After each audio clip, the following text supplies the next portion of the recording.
whisper of blood.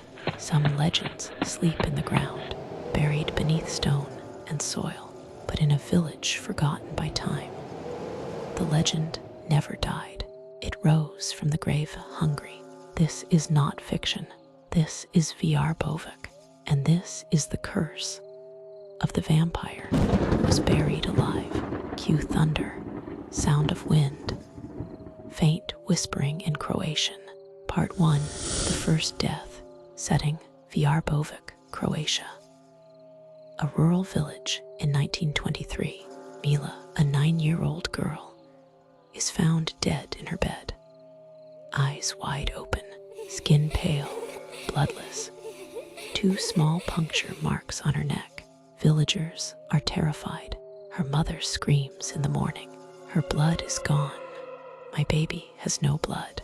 The doctor rules it natural causes, but the villagers whisper a word they had not spoken in decades. Vampire.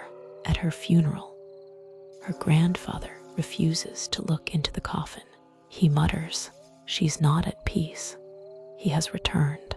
That same night, dogs bark wildly, cows refuse to produce milk, and the church bell rings once, though no one had touched it. Part 2, Legends and Whispers. The villagers gather and speak of Dragon Petric, a man who died 6 months ago of a violent illness. He was buried hurriedly. At the far edge of the cemetery, old woman Marija, a village healer and midwife, tells the children of an old belief: if a man dies angry or wrongly accused, and if the body is not burned, his soul returns in thirst and rage. Flashbacks to the legend of Dragon. He was accused of murdering a local child, but was never proven guilty. Before his death, he said, "You'll see I'm innocent, even after I'm gone." One night, the local shepherd, Luca, claims he saw Dragon walking in the woods. He wore the same coat, the same limp, but his eyes were glowing red. The townsfolk panic. More livestock die. Children begin to fall ill, all with similar marks on their necks. Part 3, The Return of the Dead. The mayor orders Dragon's body exhumed. The priest refuses at first, but fear overcomes tradition. They dig up his grave. Shock and horror. Dragon's body is intact. His hair and nails have grown. Fresh blood stains his lips. The priest gasps, "This is not a man. This is not God's will." They stake his heart.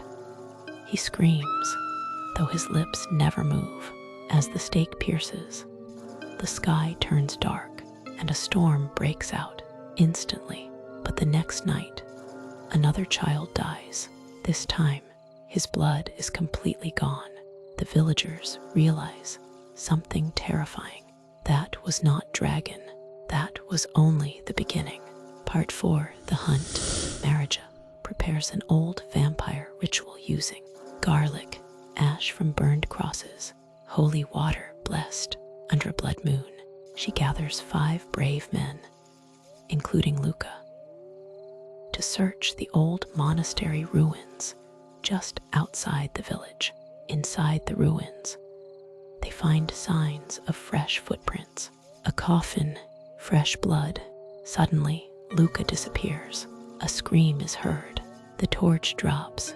Marija runs to find him, his neck torn open, eyes wide, still whispering, "He's awake, he's awake." They flee, but one man turns back and never returns. That night, fog covers Vrbovec. Children cry in their sleep, and from the hills, a deep growl echoes. Part 5, The Final Battle. Marija realizes she must go alone. She prepares herself in full, blessed blade, silver cross, and blood drawn from the last victim. A dangerous lure. She returns to the monastery, this time at the witching hour. Inside, she finds him, the real vampire, but it is not Dragon. It is something older, twisted, wearing a mask of dragon's face. The vampire speaks. I was here before your village, before your god. You buried a man, but unearthed a curse. Marija thrusts the blade, but he vanishes. He reappears behind her, whispering, your blood sings to me. They battle violently. Her blade burns his skin.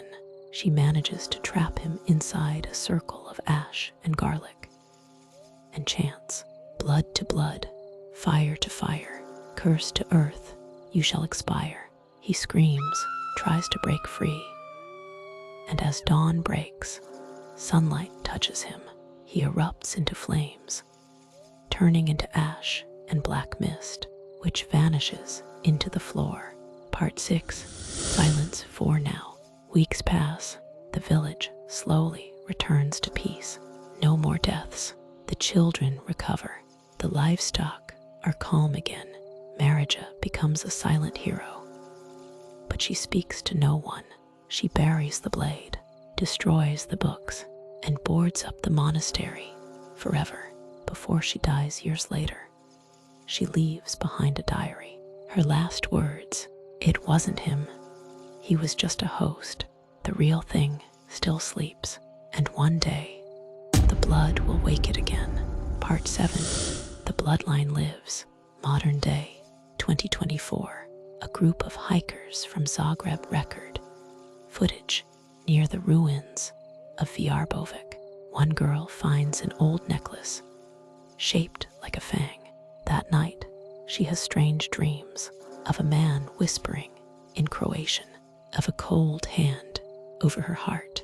She uploads the footage to YouTube. Comments appear. Is this real? I heard about this curse. My grandfather told me not to go near Vrbovec. She's missing. The girl hasn't posted since last week. The final scene, a shaky phone recording. In the background, eyes glowing in the trees. The sound of breathing. A whisper in Croatian. I told you, I'm not gone. Cut to black.